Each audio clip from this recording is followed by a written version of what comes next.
Hey guys, Penna Daily here with post commentary. You knew it was going to happen sooner or later, if it hasn't already.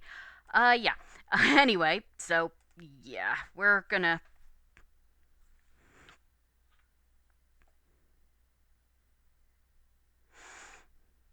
Yeah. Sorry. It's been a week. This, as I said, post commentary. It's being recorded about a week after the the footage you're seeing now, and the same day as the footage you'll see in the other half of the episode. This episode has been plagued with technical difficulties, and this week has been plagued with technical difficulties. We're getting this chamber stone right now because you have to get it to make the second heart piece show up.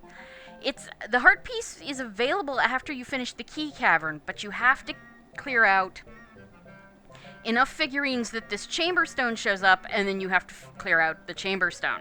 So, Oy, and it's a pain in the ass, as you're gonna notice. This is actually, I cut out about 6 minutes worth of just attempting to get that bloody stone, and then I had to go out and come back in, which is why it doesn't look like I cut anything out. Trust me, I did. Play, yes. Ugh, it's awful. I mean, this week. So this week, right now, this is being recorded the day before it goes up. So this is actually, new news. Monday, my mom got rear-ended. She's fine. Just jammed her ankle, and it was swelled up for a few days, and her foot really bruised spectacularly. Tuesday was actually pretty much okay. Wednesday, they told her the car got totaled. Yep. $9,000 damage, 9,900 worth the car. So yeah, totaled car. It's not even that old. Mom was not happy. She really didn't want to have to buy a new car. Thursday night, I hit a deer.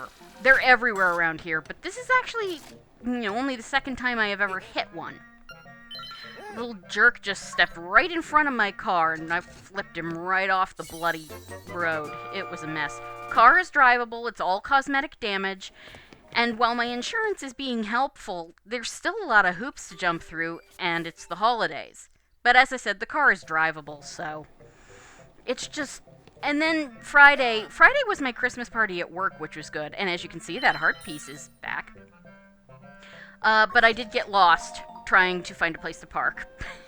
Yeah, because we went to a restaurant. Other than that, it was wonderful. I have really good bosses, and I really like them.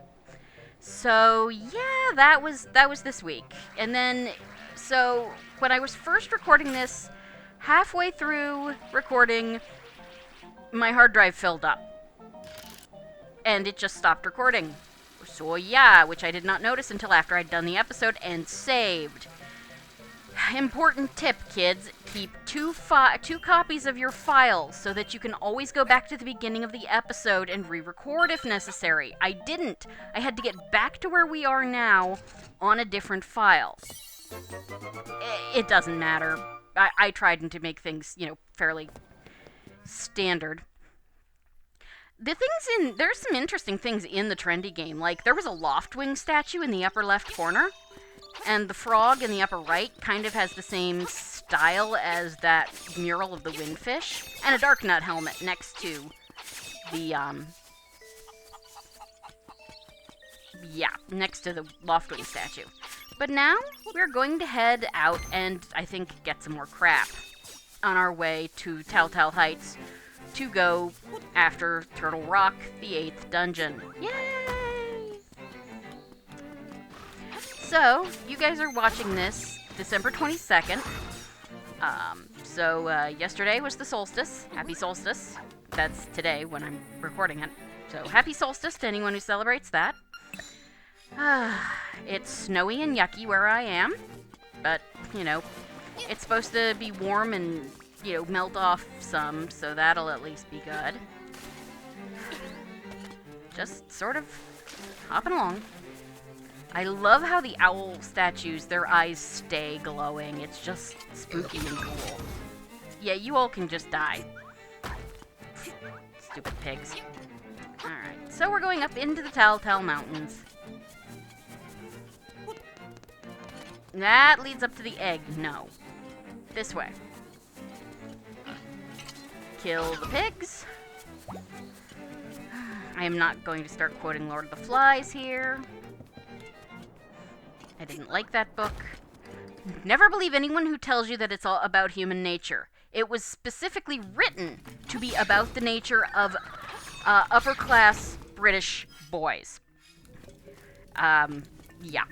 That was intentional on the part of the writer. It was a response of his to a book where the same type of kids, got lost on an island and were, made a whole society. And yeah, he's like, that would not happen with those kinds of boys. Alright, so vegan, charge through. It's really interesting. In the original version, those things were crystals. You can see it in the way they break apart. In this one, they're like balloons or something. I don't know what they're supposed to be this time around. But we passed by the Angler Tavern. The anglerfish is still a joke.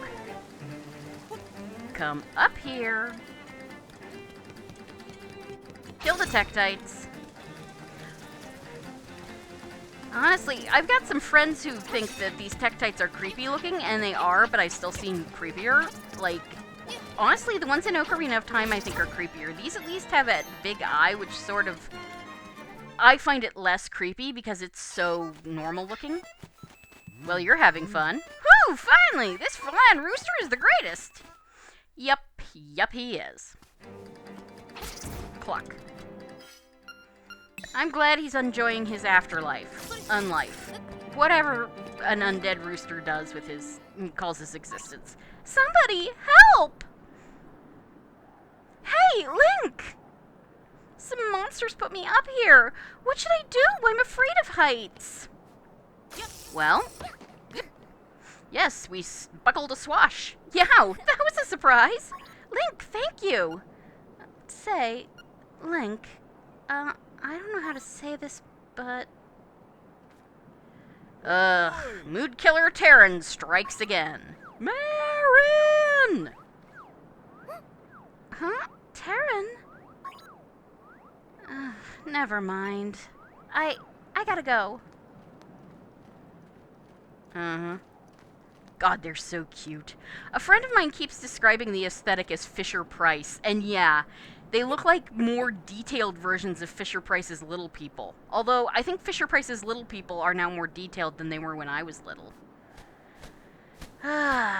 It's you again. Hoot, that girl sang her song in front of the egg.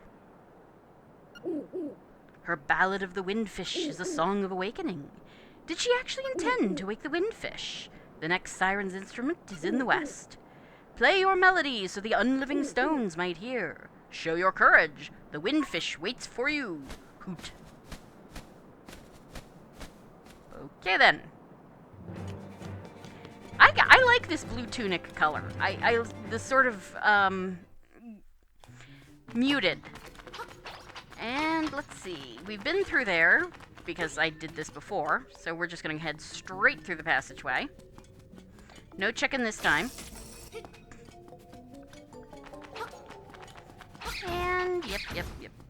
Can't get the chicken until you get the hook shot, so whatever. And now we're back out here. Watch for falling rocks. Ugh. I've always hated these things. One of my least favorite things in Zelda games. Okay, that looks like a shadow, but it's actually the corner of the, wall thing. Ow. Ow. Jeez. Already got that. And I just realized that while I pulled the rock off of this one, I never went down it. It's our last, really. I'm not sure what I was trying to do. It's our last brazier. Altar. Whatever it's called. So we throw the powder again, and... Hey, kid! You woke me up from a fine nap. Thanks a lot. But now I'll get my revenge. Are you ready? Fine, I'll let you have more arrows. Are you ready? Yes. Zap. You deserve it. Now look at all that junk you have to carry. Huh, take care, see you again. Yep. Yep. It's that guy again. Well, now we have 60 arrows. Yeah, it's pretty nice. And, of course, we have 3 bottles. We're gonna kill the Moldorm because he's in our way. Drop down. By the way, does that look familiar? Yeah, it's supposed to be Spectacle Rock, basically, although I don't think they ever call it that. Come through here. Use your shield, because the mirror shield is the only thing that can stop this fire. Luckily, the fire, holds still long enough to let you turn and get out. And if we pull that rock, we have our last warp. Yeah, there's 8 instead of, which is thematic and also a lot more convenient. It used to be, as I said, there was this one, the Telltale Heights one, the Animal Village one, and the Ukuku Prairie one, and Mambo's Pond. So 5 total, but Mambo's Pond was not tied into the... Oh, no, excuse me, not this one. This is a new one. There's actually 9 of these total, counting Mambo's Pond. 8, not counting Mambo's Pond, which is more appropriate. Yeah, there used to be 4. There's 9. 5 counting Mambo's Pond. So, 5 counting Mambo's Pond, now there's 9 counting Mambo's Pond. I can count, I promise. And a secret seashell here in this thing of crosses. Yay! Not that we needed it, but hey. I'm getting every one except the 2 in the fishing hole and the 1 in the trendy game, just to show you where they are. And I'm not sure what I was waiting for here. I just was. So, okay. Yada, yada, yada, yada. I don't think I wait too long, do I? Oh, well. I must have been talking about something. Either that or I had to do something. Maybe the phone rang. Maybe I had to sneeze. I don't know. It wasn't that long. Anyway, that's where I quit, because it died on me halfway through the upcoming thing. So we have those bird things. They look, in the original they were called ravens. In this one they are very definitely based on the Link Between Worlds design of the Dark World birds, the pterodactyl things you see in the Dark World. This whole game really has a strong Link Between Worlds aspect to its design, even though Link doesn't have a Link Between Worlds aspect, and there's a little more claymation feel to it. Plasticine, really. Mostly because, of course, Grezzo did do Link Between Worlds. They're very good at the spin-offs and adaptations. I gotta say, I really do hope they make an Oracle game remake. So we're supposed to play our music so that the unliving stones might hear. And as one of my friends says, it's so upset that all you did was play scales at it badly, it wakes up. Uh-oh. So yeah, get the bombs. Now, he's going to basically... You cannot actually damage the head with your sword, not while it's like this. You have to wait until it it rams into the wall and stuns itself, and then drop a bomb. It took me a while to be sure whether or not it could be whack-a-lated. Don't run into the head, either. Now you can see that you're starting to break stone off the head. So just keep moving. Try not to get hit. Good. Drop the bomb. Get away. And we have now broken all of the stone off the head, so it's entering a new phase. It lifts up, and it comes out. If it hits you, it's going to stop and not get stunned. However, if you can dodge it, it will hit the wall and get stunned. Either way, you can whack the stupid thing, and I would suggest you do so. I'm not doing very well, but it really doesn't matter, because as a mini-boss, this thing will give you a fairy. So, yeah. Just whack him. And he died, as H.C. Bailey says. And as you see, a fairy. So yeah, I think this may be the first time we ever have to fight a dungeon to get into it. I might be wrong, but... And as you can see, I don't have the extra bottle because I actually had to play up through this on my second file, my practice file. Let this be a lesson, kids. If you're doing LPs, maintain at least 2 files so that you can, save your progress in one and have the other one ready in case something happens that means you have to re-record. Or use save states. Have multiple save states. One way or another, try and keep multiple saves. So yeah, that is a Vyre. In the Oracle games, he has an actual personality and is sort of a mini-boss, or not mini-boss, henchman. In this, he's just an enemy who shows up. He's not quite a mini-boss. Hi, Hinox. This place is mini-boss central, as you will find out. Pretty much every mini-boss we've fought in the game shows up here. This guy's so annoying, but, he still can be killed with the boomerang and the arrows and the sword, and I don't think he's actually any harder. I think he's just blue. Probably is a red Oni, blue Oni reference. These things. Oig. They are basically, thank God they are much less... Oops. Well, that's not what I wanted to do. They are much less annoying than they were in the original game. In the original game, you had to use the D-pad to control them, and if you tried to turn too quickly, they would just hit themselves on the side and disappear. If you watch my original LP of DX, you will see that the 12th episode ended with me almost having a meltdown because I couldn't do one puzzle to get to a key. So much easier in this one, and some of it is because you don't have a D-pad. You have to use... Yeah, I'm gonna kill you. And... there we go. Because they have to use the analog stick, the control's not nearly so tight. It's much more forgiving. So yeah, again, that's another quality of life. Oh god, is that a quality of life. I can do these things fairly easily. Oh, hello, Rolling Bones. Alright, jump. Murder him. Ow. Dang it. So yeah, like I said, pretty much every mini-boss is here. And we get another fairy. They'll all give you fairies. Okay, color dungeon mini-bosses are not here because this dungeon was created before the color dungeon. Vyres do like to throw,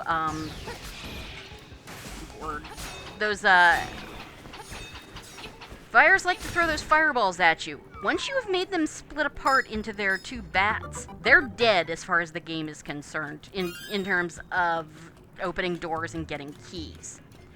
If you kill the bats, you can get stuff,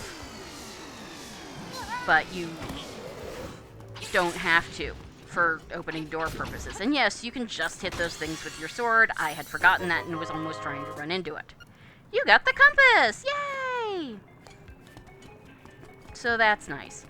I gotta say, Turtle Rock is a lot less ugly in this version. It's still, still rocky, and the lava aesthetic, but not having that bright orange floor means so much. And I didn't go up, which I will wind up doing later, but I really don't need to, so oops. Whatever. Alright. And the rope, of course. Yeah, I mean, we went like a good half the game. We saw them in the really early dungeons, and then we see the rope in Eagle's Tower and Turtle Rock, and that's it. So, I almost start to fight this guy just because he gets in my way. Actually, I do start to fight him. You don't really have to. Once he goes away, you can just move. Because one of the wonderful things about this game is once the door is open, it stays open. So now we move this thing, we can turn that way, and that's pretty nice. Alright. And of course, I blow a hole in the wall, and then go back to the boomerang. There we go. Oh, that's interesting. In the original game, I'm pretty sure those floor bits stayed until you left the room. Not in this one. At least over the lava, they disappear. That's pretty cool. And we get the map. Very important. Yes. So we come through here, and there's this passageway, which, you know, I head down here, but I actually went down this one in my original playthrough, so I'm taking a different route in this one. You know, just trying to show off things that I couldn't show off. So you push this, and you jump back across, and follow this along this way, and push it like that, and right over there. Good. Oh, so much easier. Really, so much easier. I bombed through that wall, which I didn't do in the original, so oops. But you'll understand where it is, basically. I forgot how when I was cutting this episode off at this point. So I come down here. You open this chest. It's a Zol. Monster in a box! And then we come in here where I basically kill these sparks just because they're in my way. Plus I was hoping for a fairy, even though I've only taken a quarter heart of damage. I like to be at full at all times. That's just how I am. So we come and hit that one, that pot, and there's a switch. So head down here. And we've got these mimics. Luckily, once you kill the mask mimics, the fires stop shooting fireballs at you. So that's nice. And I decide just to check the pots because, you know, another heart would be nice. But no. And as you can see, Turtle Rock is huge. And there are a lot of ways to get from point A to point B. And this one, honestly, from the way it's designed, I sort of wonder if I'm going through it backwards. You have to be able to go through them in any direction, so they design it that way. But I don't know, just the way it looks, I sort of think the challenge is set up to be going from the other direction. But we managed. So jump, come up, and it's like, ooh, that's nice. Yep, beakless owl.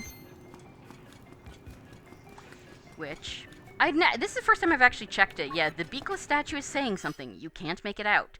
I figured, I thought that the beak was in that up room that I didn't go to, but it's not. So, that's fine. And we come in and it's Smasher! Hi, Smasher! It's nice to see you again, you little eclair. Seriously, what with the whole plasticine sheen he's got, he doesn't look quite as much like a chocolate eclair as he used to, but he still looks like a chocolate eclair to me. That could just be because I haven't had lunch yet, though. William Birkin's throwing arm, he's got, to quote an LPer I like by the name of Evil Pimp. I mean, seriously, those little flippers have some serious power to them. But we smashed the Smasher, so that's alright. And he gives us a fairy, so that's also alright. And we come down this way. Rope. Lots of rope. Snakes. Why did it have to be snakes? Oh, come on. And there's the beak. Okay. Now you see that passageway down in the lower corner? That's actually the passageway that that's where you'd come out if you took that passageway I started to show you, and then didn't. And then this is the challenge that had me melting down in the original game. See, it's so much easier. And in the original LP, or the original recording of this, I bombed through that upper wall, which I forgot to do this time, but it's fine. You'll see what's in there. Eventually. And so we get the key. Yeah, but as you can see, I did that on my first try, which in the original, I didn't do so well on. So now that we have 2 keys, we can continue on with the dungeon, which we're actually going to do next time. But I still thought there was, like, money or something that I could get in that room. I can't yet. And I was trying to slash a rope, or hit a rope with sword beams, and Yeah, don't forget they still do charge you. Luckily, oh yeah, another nice thing, in the original game, anytime you went into a mini-boss room, they would come back. You'd have to kill them to get out again. It was really annoying. So yes, there's a key in here, but we can't get it. It requires something we don't have yet, so I was like, that's alright. Well, at least you can see how we get back and forth. So, we're heading out again. And at this point, we're just gonna call it. So, thank you guys for joining me for Let's Play Link's Awakening for the... Okay, now you get to die on pure principle. Yeah, come on. Hit me with that spit, dude. Yeah. There we go. And we hit you guys, and we actually managed to kill both of them for once and get a nice 5 rupees. So thank you guys for joining me for Let's Play Link's Awakening for the Switch, and I will see you next time. Have a great evening. Good night.